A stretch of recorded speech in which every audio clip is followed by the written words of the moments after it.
ఇప్పుడు దుగ్గిరాల సమాచారాన్ని వీక్షిద్దాం.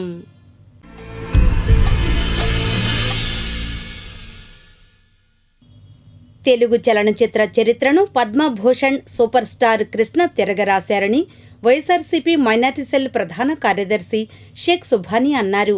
ఆదివారం దుగ్గిరాల జెండా చెట్టు వద్ద కృష్ణ 84వ జయంతి వేడుకలను నిర్వహించారు.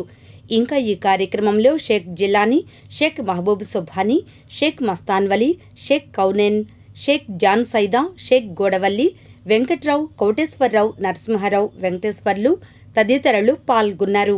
ఈ సందర్భంగా సుభానీ మాట్లాడారు. దివంగత hero Padma Bhushan Narasekhar super star Krishna గారు తిరగరాశారు. తెలుగు చలనచిత్ర రంగంలో స్వర్ణాదాయం కృష్ణ గారితోనే సాధ్యమైంది. సినీ రంగంలో అన్ని విభాగాలకు ఉపాధి కల్పించే దిశగా ఆయన ఏడాదికి 10 నుంచి 18 సినిమాల్లో నటించిన సందర్భాలు ఎన్నో ఉన్నాయి. తెలుగు చలనచిత్ర పరిశ్రమకు ఎన్నో నూతన టెక్నాలజీలను ఏమాత్రం ఖర్చుకు వెనకాడకుండా లాభ నష్టాలు తీసుకోకుండా తీసుకువచ్చారు. డేరింగ్ అండ్ డాషింగ్ హీరోగా చిత్ర పరిశ్రమలో పేరొందారు. Cinema scope, 70mm Dolby sound system వంటి అనేక సాంకేతికలను అందించిన ఘనత ఆయనది. తెలుగు తెరపై జేమ్స్ బాండ్, కౌబాయ్ పాత్రలను తీసుకొచ్చింది కూడా కృష్ణ గారే. ఆ రోజుల్లోనే పాన్ ఇండియా స్థాయిలో ప్రతిష్టాత్మకంగా మోసగాళ్లకు మోసగాడి చిత్రాన్ని నిర్మించారు. ప్రపంచవ్యాప్తంగా అనేక భాషల్లో అనువదించబడి ప్రదర్శింపబడింది. ఆ భాషా ప్రేక్షకుల ప్రశంసలు కూడా పొందారు.